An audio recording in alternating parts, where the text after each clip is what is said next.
Hello friends, आइए बात करते हैं नॉन रिकर्सिव मॉडल के बारे में कि इसको एमओस में कैसे करेंगे।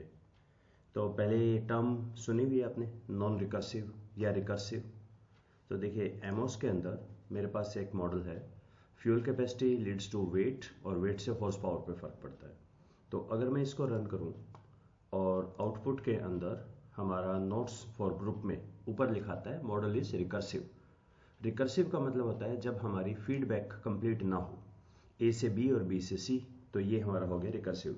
वन साइडेड चल रहे हैं सारे, तो ये रिग्रेशन है। वेट डिपेंड करता है कैपेसिटी पे और हॉर्स पावर डिपेंड करता है वेट पे। लेकिन अगर इसके अंदर हम इसको ऐसे बना दें तो अब क्या हुआ, नंबर एक तो यहाँ पे फीडबैक कंप्लीट हो गई। फीडबैक का मतलब हो गया ए से बी, बी से सी, सी से ई। अब प्रॉब्लम यहाँ क्या आने वाली है कि फ्यूल कैपेसिटी से वेट पे फर्क पड़ा, वेट से हॉर्स पावर पे, हॉर्स पावर से दिस। तो जैसे हम बोलते हैं फ्यूल कैपेसिटी की 1 यूनिट बढ़ने से फ्यूल कैपेसिटी पे ही फर्क पड़ गया। तो ये एक तरह का इनफाइनाइट लूप में फंस जाता है कि अभी कैसे रन होगा। तो एमोस का ट्यूटोरियल है इस पे। तो अगर आप इसमें देखें तो उन्होंने यही चीज़ डिस्कस की है कि एक एग्जांपल लिया है कि जीपीए का फर्क पड़ता है एकेडमिक के ऊपर और अट्रैक्शन पे फर्क पड़ता है हाइट, वेट और रेटिंग का।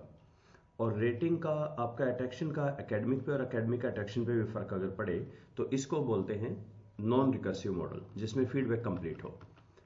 इसके बारे में यहाँ पे एक बताया गया है कि इसमें एक टर्म आती है स्टेबिलिटी इंडेक्स। तो पहले तो यही कह रहे हैं कि ये ऐसा लगेगा इनफाइनाइट लूप में फंस गया। Attractiveness depends on physical perceived ability which in terms depend on attractiveness which depends on again ability and so on। तो ये तो इनफाइनाइट रिग्रेशन हो गया। तो इसका सॉल्यूशन आएगा या नहीं आएगा? आंसर इज आ भी सकता है, नहीं भी आ सकता। It depends on the regression weight. तो यहाँ पे एक टर्म निकाली जाती है स्टेबिलिटी इंडेक्स। अगर स्टेबिलिटी इंडेक्स -1 से 1 के बीच है तो मॉडल स्टेबल है, वरना नहीं काम करेगा। तो ये स्टेबिलिटी इंडेक्स कहाँ से पता लगेगा हमें? यहाँ पे एमओस के अंदर हमें रन करें, आउटपुट में जाइए। आउटपुट में जाके हमें चेक करना होगा notes for the group. Notes for group में तो लिखा हुआ है model is non recursive. Notes for group model यहाँ लिखा है कि स्टेबिलिटी इंडेक्स इज 0.22। अगर 0.22 है फिर ये ठीक है, मतलब -1 से 1 के बीच में अगर हमारा आता है तो ये ठीक है स्टेबिलिटी इंडेक्स। फिर हम इस पे जो भी रिग्रेशन की बात करनी है, इवन मीडिएशन की बात करनी है, जैसे यहाँ पे आप देखिए मीडिएशन है ना, हॉर्स पावर, इन सब की हम बातें कर सकते हैं। तो इस पे एक मैंने काम करके देखा कि एक मॉडल है एचआर में, या रिलेशंस हैं वेरिएबल्स के, कंस्ट्रक्ट्स के। थ्राइविंग एट वर्क, इसका इफेक्ट पड़ेगा एंगेजमेंट पे, एंगेजमेंट से हैप्पीनेस और हैप्पीनेस से थ्राइविंग एट वर्क। तो ये हमारा एक सर्कुलर रिलेशनशिप है। तो इसका मैंने कुछ एक फाइल बनाई। फाइल बना के अंदर अब काम कैसे करेंगे इसमें? जब भी कभी हम सैम के ऊपर काम करते हैं, स्ट्रक्चरल इक्वेशन मॉडलिंग, उसका मतलब हुआ कंस्ट्रक्ट्स के आपस में स्ट्रक्चरल रिलेशन। फर्स्ट स्टेप हमेशा आपको उसकी मेजरमेंट मॉडल चेक करनी होगी, कंपलसरी है।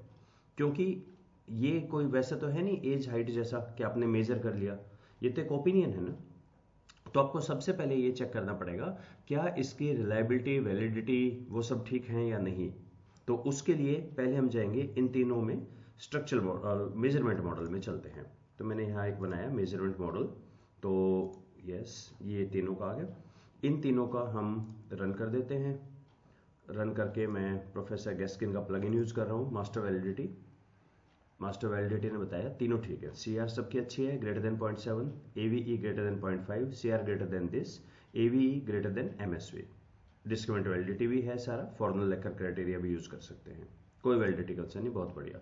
तो अगर ये सारा ठीक है तो इसको हम इंप्यूट कर लें। इंप्यूट करके मैंने उसका, या बिना इंप्यूट के भी मैंने एक स्ट्रक्चरल रिलेशन बना दिया यहाँ पे, ठीक है। अब इसको क्लिक ऑन आउटपुट। आउटपुट के अंदर स्टैंडर्डाइज, अभी स्टैंडर्डाइज कर देते हैं, इनपुट इसको छोड़ देते हैं, स्टैंडर्डाइज और इनको भी छोड़ दीजिए, बूटस्ट्रैपिंग को। पहले देखें स्टेबिलिटी इंडेक्स कितना आ रहा है। अगर हमारा स्टेबिलिटी इंडेक्स -1 से 1 के बीच है, notes for the group 0.01, fantastic, ये तो बहुत ही अच्छा है। तो अब इसका हम ठीक है, इनका आपस में रिलेशन है। तो अब हम देख सकते हैं अब इसमें देखेंगे कैसे, अगर मैं सिंपल कहूँ कि ये 0.430139, क्या ये ठीक है इसका रिलेशन? नहीं, इसके रिलेशन में और भी कई बातें हैं, तो इसीलिए इट्स ऑलवेज एडवाइजेबल आप डायरेक्ट इनडायरेक्ट इफेक्ट इसके निकाल लें। उसका रीजन अभी देखते हैं क्यों निकाल लें। ओके, अब हम चलते हैं। सबसे पहले एक बार क्विकली चेक करें, मॉडल फिट वगैरह 5 के करीब है, 9492। अच्छा, मैंने 2 डेसिमल प्लेस तक किया हुआ है, आप ये डेसिमल प्लेस यहाँ से कम ज़्यादा कर सकते हैं, बाय डिफ़ॉल्ट 3 होते हैं ये, ठीक है। मैंने यहाँ 2 का रखा है एक रीजन से, क्योंकि मुझे कुछ कैलकुलेशंस करनी है। तो 94 इज ठीक, ये तो ठीक लग रहा है। RMSC है, 0.11 थोड़ा हायर साइड पे है। स्टैंडर्डाइज RMR देख लें एक बारी। सो प्लग इन में स्टैंडर्डाइज RMR, यहाँ आने के बाद रन पे क्लिक करें। सो स्टैंडर्डाइज RMR है 0.06, ठीक है, लेस देन 0.1 इज 10% से कम, अच्छा है, मैं मान लेता हूँ मॉडल फिटनेस ठीक है। एंड व्हाट अबाउट द, वो तो हम चेक कर चुके हैं, इसके आपस में जो मेजरमेंट मॉडल थे वो चेक हो गए। अब हम चलते हैं एस्टिमेट्स में, मैट्रिसेस में। तो मैट्रिसेस में देखिए इनडायरेक्ट इफेक्ट। अब इनडायरेक्ट इफेक्ट, स्टैंडर्डाइज इनडायरेक्ट, पहले डायरेक्ट इफेक्ट देखिए, और इसको मैं थोड़ा सा छोटा कर लेता हूँ। तो डायरेक्ट इनडायरेक्ट इफेक्ट का मतलब क्या हुआ, just give me a minute, मैं इसको छोटा कर लूँ एक बारी। तो टेबल को मैंने छोटा कर लिया है यहाँ पे।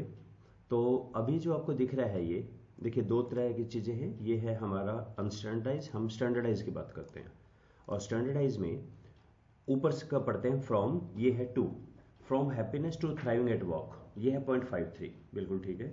फ्रॉम एंगेजमेंट टू हैप्पीनेस 0.01 है, और थ्राइविंग एट वर्क से 0.5 है।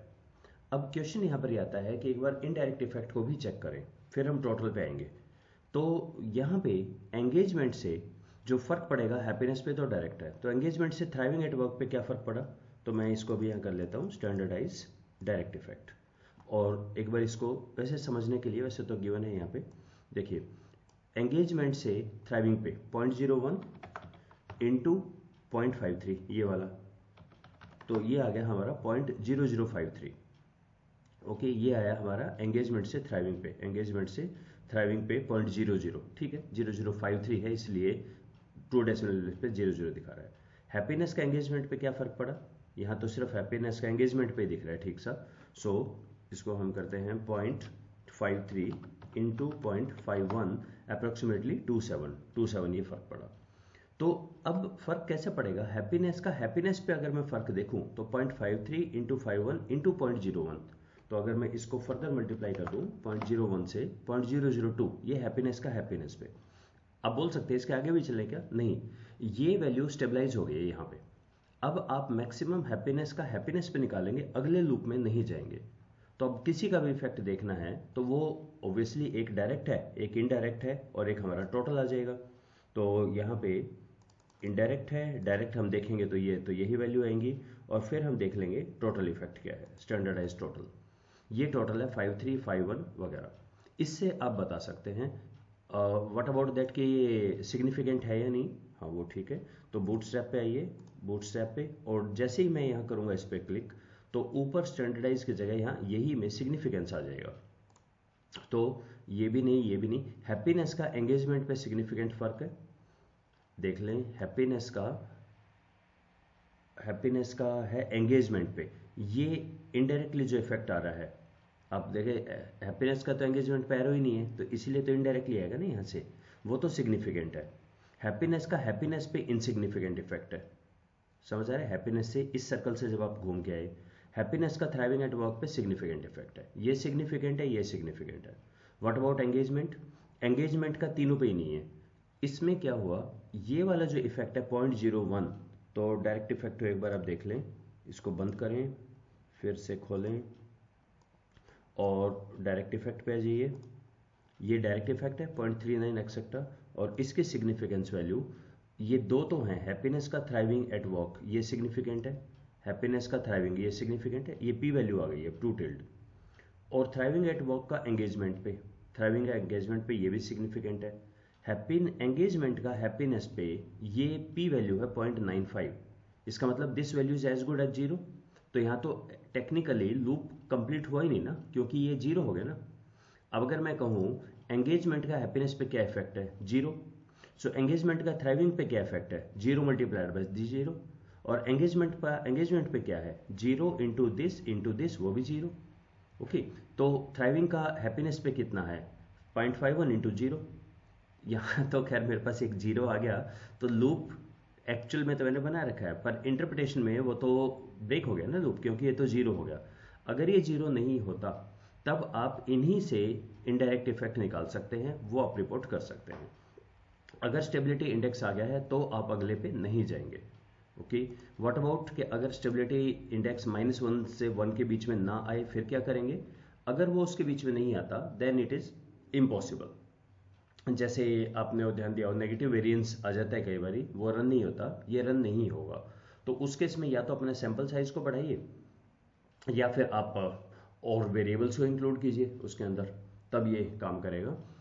जनरली यहाँ पे डिग्री ऑफ फ्रीडम का भी फर्क पड़ता है, इसीलिए अगर आप सिर्फ 2 वेरिएबल ले लें, सो अगर मैं सिर्फ 2 वेरिएबल लूँ यहाँ पे और इनका आपस में कनेक्ट करने की कोशिश करूँ, तो आई होप थिंक ये शायद रन ना हो। तो यहाँ पे ये कहेगा कि एक जो एरर हम देखते थे, मॉडल इज प्रॉब्ली अनआइडेंटिफाइड, इस पे आप ज़्यादा इम्पोज एक और कंस्ट्रेंट कीजिए। तो कई बार ये करते हैं, अच्छा कंस्ट्रेंट का मतलब इन दोनों एरर टर्म्स को ऐड कर देते हैं। अब करके देखें तो ये फिर भी काम नहीं करेगा। तो ये काम तभी करता है, जो एग्जाम्पल में भी अगर आप देखें, इन्होंने जो दिया है एग्जाम्पल में, कई सारे वेरिएबल लेके आपको वहाँ काम करना पड़ेगा। जैसे ये है ना, सिर्फ 2 पे ये काम नहीं करता, डिग्री ऑफ फ्रीडम का इशू आता है, आपको कई वेरिएबल लेके तब काम करें उसके अंदर, फिर ये काम करेगा, 2 पे नहीं काम करता। तो that's why I have taken example of the 3 variable. So जो इस तरह के सर्कल उस पर काम कर रहे हैं, सर्कुलर फीडबैक लूप पे, so AMOS provides a solution to non recursive model also. So we can stop here. Thank you.